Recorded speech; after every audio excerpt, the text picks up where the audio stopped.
ሰላም እንዴት ናችሁ? ይህ ላይፍ ኦፍ አቪዬሽን በአቤል ነው። የዛሬው እንግዳችን ፍራኦል ከበደ ይባላል። ፍራኦል አመሰግናለሁ ጥሪን ተቀብለ ለዚህ ቨርቹዋል ኢንተርቪው ስለቀረብክ። እንዴት ዋልክ አቤል? እድሉን ስለሰጠኝ በጣም አመሰግናለሁ። እሺ ፍራኦል፣ እስኪ ስለ ራስህ በጥቂቱ ንገረን እና ወደ ቀጣይ ጥያቄዎቻችን እንሄዳለን። እሺ፣ ፍራኦል ከበደ እባላለሁ። በመጀመሪያ ዲግሪ በአቪዬሽን ማኔጅመንት ተመራቂ ነኝ። የስራ ኤክስፒሪየንሴ ለ3 ዓመት በኢትዮጵያ ሲቪል አቪዬሽን፣ ለ2 ዓመት ደግሞ ከኤሮቴክ አቪዬሽን ጋር እየሰራሁ እገኛለሁ። ባጭሩ ይሄንን ይመስላል። እሺ፣ በጣም አሪፍ። ምን ነበር እስኪ ወደ አቪዬሽን ኢንዱስትሪ እንድትገባ የገፋፋ ነገር? ወደ አቪዬሽን ኢንዱስትሪ እንድገባ የገፋፋኝ ፋሲኔቲንግ የሆነ ኢንቫይሮንመንት ነው። በመጀመሪያ ሴክተሩ ራሱ ኤቪዬሽን ፋሲኔቲንግ ነው። በመካከላችን ጓደኞቼም ሲኒየር ፓይለቶች አሉ።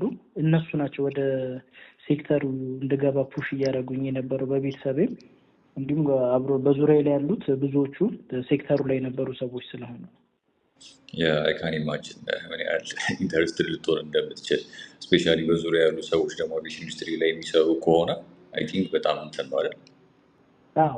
በጣም ፐርሲው እንድታደርገው ኢንተረስቲንግም የሆነ ፊልድ ስለሆነ እነሱም ተጽዕኖ ስለነበረበት ነው ጆይን ያደረኩት። በጣም አሪፍ። መች ነው ወይም ደግሞ በምን አጋጣሚ ነበር አቪዬሽንን ከስራነት ባሻገር እንደዚህ የህይወት አንድ አካል እንደሆነ የተረዳኸው? እኔ ያው መጀመሪያ ጆይን ሳደርግ እንደ ስራ ነበር የወሰድኩት። ስፔሻሊ የመጀመሪያውን 2 ሴሚስተር ስማር እንደ ስራ ነው፣ እንደ ነገር የመተዳደሪያ አድርጌ ነበር የወሰድኩት። ከዛ በኋላ ነው በደንብ ስለ ፊልዱ ዲቴል እያወቅኩኝ ስመጣ ናት ኦንሊ ፍላይንግ ኤርክራፍት ኦር ሆስተስ በመሆን ብቻ ሳይሆን ከስሩ ብዙ ሴክተሮች እንዳሉ ስረዳ ነው ሞር ኢትስ ዌይ ኦፍ ላይፍ ብዬ የወሰድኩት። እኔ ያኔ ተማሪ እያለህ ነው የጀመረው ማለት ነው? ተማሪ እያለሁ ነው የጀመረው። ኢንተረስቲንግ። ኢንስፓየር ያደረገ ነገር ምንድን ነው? ወይም ደግሞ ምን ነበረ ለአሁን ካረንትሊ ለምትማረው ትምህርት ወይም ደግሞ ለምትሰራበት እንትን? ያው አሁን ኢንስፓየር ላደረገኝ ብዙዎች ናቸው፣ በጣም ብዙ ነገር ነው። ከሁሉም በላይ ግን በደንብ ፐርሲው እንዳደረገው ፊልዱ ላይ እንደገባ የገፋፋኝ እንደ ሜንቶር የማየው ካፕቴን ቴዎድሮስ ሰለሞን ነው፣ ሜንቶሬም ስለሆነ። ከዛ በመቀጠልም እንደ ጓደኛም በደንብ ፑሽ አድርጎኝ ኢንተረስቲንግ እንዲሆን አድርጎ ያስረዳኝን ደግሞ ካፕቴን አብነት ጥላሁን ስለሆነ ነው። አብነት ታደለ ጥላሁን ነው። እነሱ ናቸው በደንብ ኢንተረስትድ እንደሆነ ያደረጉኝ። በዙሪያ ያሉ ፓይለቶች በጣም በብዙ ወይ ሳፖርትም ሲያደርጉ ነበር ማለት ነው አይደል? በብዙ ወይ ሳፖርት እያደረጉ ነበር። አሪፍ። ሰዎች ስለምትሰራው ስራ ያላቸው ትክክል ያልሆነ ግንዛቤ ምንድን ነው ስለ ስራ ሲሰሙ ብዙ ጊዜ? ምክንያቱም አሁን ለምሳሌ አብዛኞቻችን አቪዬሽን ኢንዱስትሪ ላይ ስንሰራ ውጭ ያለ ሰው ኢትዮጵያ ኤርላይንስ ነው የምትሰራው ምናምን ትባላለህ።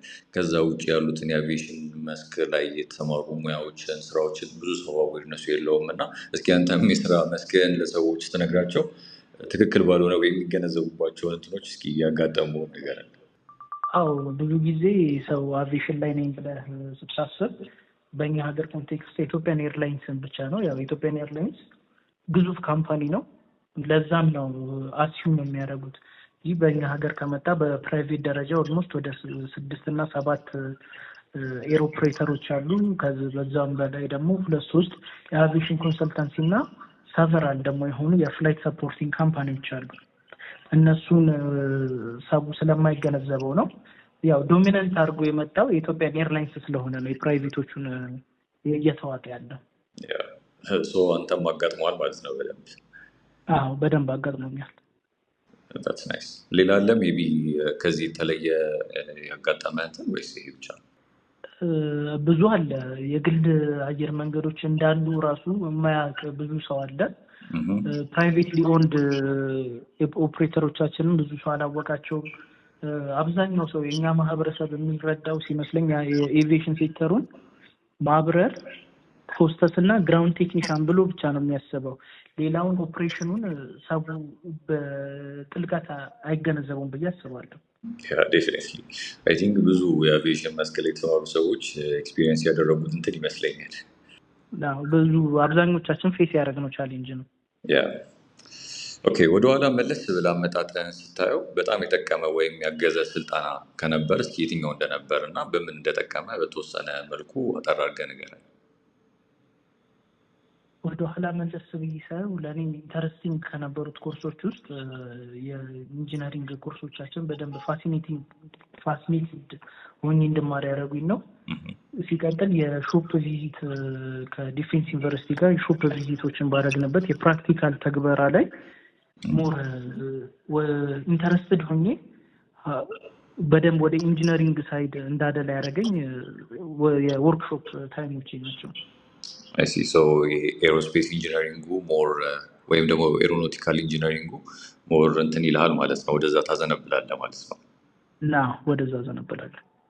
That's nice. ሶ ከሱ ጋር የተገናኙ ትሬኒንጎች ናቸው ሞር እንትን ያሉ ማለት ነው። ከሱ ጋር የተገናኙ ትሬኒንጎች ናቸው ሞር ፋሲኔትድ እንደሆነና ወደ ኢንጂነሪንጉን ሳይድ ፐርሲው እንዳደረግ ያደረጉኝ። ኦኬ፣ ከአቪዬሽን ደህንነት ወይም ከአቪዬሽን ሴፍቲ ጋር በተገናኘ ሰዎች በቀላሉ የማይረዱት ነገር ምንድን ነው? እስኪ አሁን ከተሳፋሪም ሳይድ ወይም ደግሞ የአቪዬሽን ሰርቪስ ከሚጠቀሙ ሰዎች በኩል እኛ አቪዬሽን ኢንዱስትሪ ላይ ያለ ሰዎች በጣም ትኩረት ሰጥተን የምናደርጋቸው ግን ሌሎች ሰዎች በጣም ተራ መስሎ የሚታያቸው ነገሮች ብዙ አሉ እና አንተ የሚያጋጠመ ነገር ካለ እስኪ ሼር አድርገን እሱ። ኦኬ፣ ያው በተለይ በፓሴንጀር ሳይድ የማይረዳው ነገር የዌይት ሊሚት ለምን እንደሆነ የባጌጅ ዌይት ሊሚት ለምን እንደሆነ እና ስፔሻሊ ደግሞ ይሄ በኮምፓርትመንት ውስጥ ሊሚት ተደርገው የሚገቡትን ሻንጣዎች የዌይት ሊሚት ለምን እንደሚደረግ ሰው የተረዳው አይመስለኝም ብዬ አስባለሁ። እቃቸውን ጭነው መውጣት ነው እንጂ ያቺ ዌይት ለምን ሊሚትድ እንደሆነች ብዙ ሰው ለምን ሊሚትድ ተደርጋ ብዙ ኢምፓክት ያለው አይመስላቸውም። ኢምፓክት ኤርክራፍት ላይ ኢምፓክት ያለው አይመስላቸውም።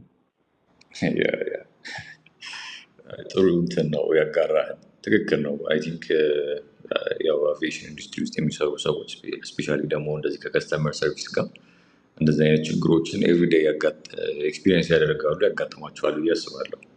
ለምሳሌ ቼኪንግ ላይ ወይ ደግሞ ሆስተሶች ካቢን ውስጥ እንደዚህ አይነት ነገር ይፈጠራል ብዙ ጊዜ። አሁን ከረንትሊ እየሰራበት ባለው የሙያ ዘርፍ ያጋጠመ ነገር ካለ እስኪ ንገረን፣ የማትረሳው ገጠመኝ ካለ። ያው አሁን ከረንትሊ በኢንጂነሪንጉ ሳይድ እንደ ሜንቴናንስ ፕላን ኢንጂነርነት ፌስ የምናደርጋቸው ችግሮች ስፔሻሊ አሁን ከረንትሊ ባለው እዚህ ገልፍ ላይ ባለው ዋር ምክንያት ኃይለኛ የሆነ የስፔር እጥረት ነው እያስቸገረን ያለው። ስፔሻሊ ዱባይ ቤዝድ ያደረጉ ሰፕላየሮቻችን የስፔር ፓርት እጥረት፣ ሺፒንግ በፍላይትም ዲስተርብድ ስለሆነ የስፔር ፓርት እጥረት እና ኦልሬዲ አዘናቸው የነበሩት ስፔሮች ደግሞ የፕራይስ በጣም በመጨመሩ እሱ ፌስ እያደረግን ያለ ነው። ትልቁ ቻሌንጅ ነው። አይ ቲንክ በጣም ብዙ ነገርን አቃውሷል ይመስለኛል። በጣም አቪዬሽን አስተምሮኛል የምትለው ነገር አለ? ለግል አቪዬሽን ብዙ ነገር አስተምሮኛል። ከፐርሰናሊቲ ጀምሮ ከግሩሚንግ ጀምሮ ከታችኛው ጀምሮ ስትመጣ ከግሩሚንግ ጀምሮ ላይ እስከ ሴፍቲ ኮንሰርን እና ዲቴል ኦሪየንትድ እንድትሆን ለነገሮች ዲቴልድ የሆነ ቲንኪንግ እንዲኖረኝ ያደረገኝ ሴክተር ነው ብዬ አስባለሁ። ከብዙ ነገር አንግል ነገሮችን ኮንሲደር እንዳደረግ እኔም እስማማለሁ በሱ በደንብ። እኔም ሲቹዌሽናል አዌርነስ ስኪል በደንብ ያዳበርኩት እዚህ አቪዬሽን ኢንዱስትሪ ውስጥ ነው እና የምትለውን ነገር በደንብ እረዳለሁ።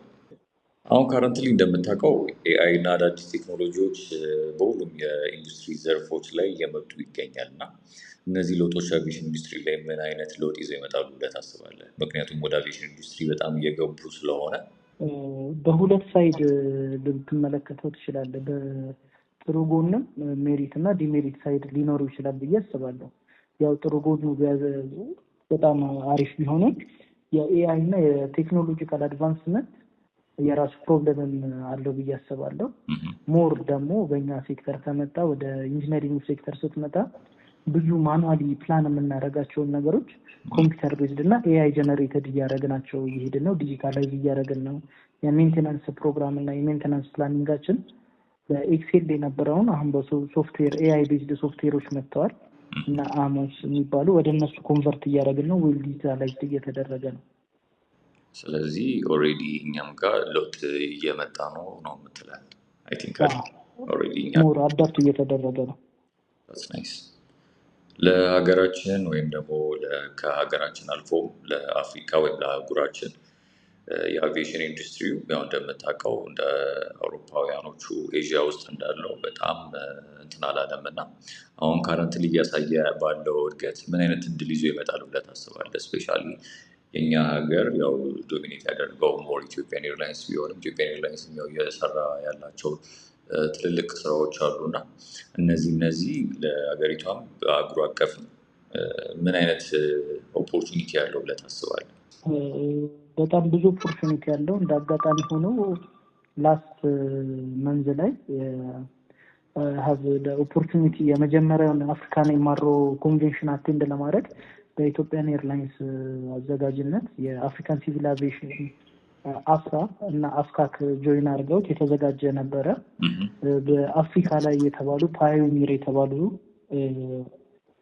ኤርዌይሶች እንዲሁም ከስሞል ኦፕሬተር ከላርጅ ኦፕሬተር የምትላቸው እነ ኬንያን ኤርዌይስ፣ ሳውዝ አፍሪካን ኤርዌይስ፣ ኢጂፕት ኤር ድረስ የተሳተፉበት ኮንቬንሽን ነበረ። የዛኔ አንድ መንወያ ፓናል ዲስከሽን ላይ የተነሳ ሃው ካን ዊ ሜክ የአፍሪካን አፍሪካን አቪዬሽን ሀብ ለማድረግ የሚል ነገር ነበረ።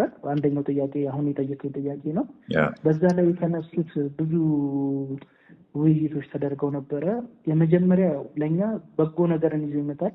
ስፔሻሊ እንደ ኢትዮጵያን ኤርላይንስ ደግሞ ሰስተነብል የሆነ የኤምአርኦ ኢንቫይሮንመንት የኢትዮጵያን ኤርላይንስ ቢውልድ እያደረገ ነው። ካፓቢሊቲያችን ቢውልድ ነው።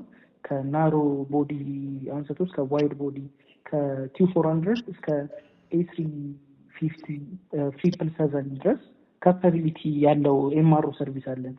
ይህንን ደግሞ በአፍሪካ ሀገራቶች ላይ ያሉትን ኦፕሬተሮች ወደ ዩሮፕ ኦር ኤዥያ ልከው ሜንቴን ከሚያስደርጉ ወደ ኢትዮጵያን ኤምአርኦ ሰርቪስ ይዘው ሲመጡ እኛም ፎሬን ከረንሲ በደንብ ጀነሬት እናደርጋለን። ቴክኒካል ሰፖርት አፍሪካ ውስጥ ላሉ ኦፕሬተሮችን እያደረገ ይገኛል። እንደ ምሳሌ መውሰድ ያለብህ ቦይንግ አፍሪካ ኦፊስ ላይ ያለውን የቴክኒካል ሰፖርቲንግ ቲሙን መውሰድ ትችላለን። የኢትዮጵያን ኤርላይንስም ብዙ አፍሪካን ኦፕሬተሮች ላይ ስቴክ ስላለው የራሱን እና የሙያዊ ድጋፍ ቴክኒካል ሰፖርት ፍሮም ትሬኒንግ ጀምሮ እስከ ኮንሰልታንሲ እየሰጠ ይገኛል ማለት ነው። እንደ ኢንካምን ካየኸው ጀነሬት እያደረገ ነው ፎሬን ከረንሲ እና ዶሚኔትን እያደረግከው ነው። የአፍሪካ ማርኬት ዶሚኔት እያደረግን ነው። ዘርፈ ብዙ ጥቅም ነው ያለው ማለት ነው። ፐርፌክት። እስኪ የአቪዬሽን ኢንዱስትሪውን መቀላቀል ለሚፈልጉ ሰዎች የሚሰማህን መልዕክት አጋራል። ያው የአቪዬሽን ኢንዱስትሪ ጆይን ስታደርግ ፓሽኔትድ መሆን አለብህ። እንደ እኔ አሁን ሲጀምር እንደ ዋን ሚንስ ኦፍ እንደ ኢንካም ጀነሬት ማድረጊያ ነበር የጀመርኩት። ግን ፓሽኔትድ ሆኜ እንድቀጥል ብዙ ነገሮች አድርገውኛል። እኔ ፎር ደ ኒው ካመርስ ጆይን ቢያደርጉት እመርጣለሁ። ኢንተረስቲንግ የሆነ ፊልድ ነው። ፍላይ ባይ ዋየር አንድ ሜታሊክ ኦብጀክት ትልቅ ሂውጅ የሆነ ፍላይ ባይ ዋየር እንዴት እንደሚበር ፋሲኔትድ የሆነ ነው። አቪዬሽን ሴክተሩን ስታየው ራሱ ናት ኦንሊ ፍላይንግ ኤርክራፍት ወይ ሜንቴኒንግ ኤርክራፍት ከዌዘር ጋር ያለውን ፒፕል ሪሌሽን ኦፕሬሽኑ ላይ የግራውንድ ኦፕሬሽኑ ላይ ያለውንም ነገር ስታየው ፋሲኔትድ ነው የሚያደርግ። አድቫይዝ አደርጋለሁ ጆይን እንዲያደርጉ በደንብ ኢንትረስቲንግ የሆነ ፊልድ ስለሆነ። በዚሁ አጋጣሚ እንደውም ቅድም ሜንሽን ያደረግከው ነገር ነበረ። አቪዬሽን ኢንዱስትሪውን ከውጭ የሚመለከቱ ሰዎች ቴክኒሽያን መሆን፣ ፓይለት መሆን፣ ሆስተስ መሆን ብቻ ነው ይመስላቸው። ግን አቪዬሽን ኢንዱስትሪ በጣም ሰፊ ነው። ብዙ ሙያተኞች አሉ የተለያየ ስራ ላይ ስፔሻላይዝ አድርገው የሚሰሩ። ያው እንግዲህ አንዱ አንተ ነህ ማለት ነው ለሚመለከቱ ሰዎች። ለዛ ያው እንግዲህ አይ ቲንክ አድቫይስ ውስጥ የተለያዩ ኦፖርቹኒቲዎች እንዳሉ ጭምር እያጋራህ ያለ ይመስለኛል። እሺ ፍራኦል፣ ጊዜን ሰጥተህ ስለ ራስህ፣ ስለ ስራ ልምድህና ስለ አቪዬሽን ኢንዱስትሪ ያለህን ግንዛቤ ስላጋራኸኝ በጣም ነው የማመሰግነው። መልካም ቀን፣ መልካም የስራ ጊዜ እንዲሆንልህ እመኛለሁ። እኔም አመሰግናለሁ ይህንን እድል ስለሰጠኝ። ቴንኪው። እሺ ቴንክ ዩ ፍራው